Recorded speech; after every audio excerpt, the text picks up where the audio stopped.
Political attacks అయితే జరుగుతున్నమాట నిజం. ఎందుకంటే ఒక వైసీపీయే కాదు, సిపిఎం నాయకుల పైన కూడా జరిగింది. ప్రకాశం జిల్లాలో పెన్షన్లు ఇప్పించినందుకు నువ్వోడురా అని చెప్పి కొట్టారు. సో అందువల్ల అది ఆ అగ్రెసివ్నెస్ చూస్తున్నాం కదా. ఏబిఎన్ రాధాకృష్ణ అయితే తెలుగు తమ్ముళ్ళు చంద్రబాబు నాయుడు మీద రెచ్చిపోతున్నారన్నారు.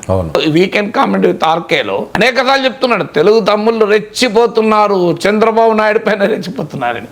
చంద్రబాబు నాయుడు మీద రెచ్చిపోయినప్పుడు జగన్ వైసీపీలో రెచ్చిపోరా? జగన్ మీద రెచ్చిపోరా? ఇప్పుడు సోషల్ మీడియాలో కూడా చూస్తున్నాం కదా, ఒక ఒపీనియన్ చెప్పితే చాలు మామూలుగా అటాక్ చేయడం లేదు. సోషల్ మీడియాలో నాలాంటి వాళ్ళ ఒపీనియన్ చెప్తేనే అతి భయంకరంగా అటాక్ చేస్తున్నారు. దీన్ని బట్టి అర్థం చేసుకోవాలి ఫీల్డ్ మీద వైసీపీ మీద ఎట్లుంటారనే దానికి నా అనుభవమే చాలు కదా, వేరే వాళ్ళకి అవసరం లేదు.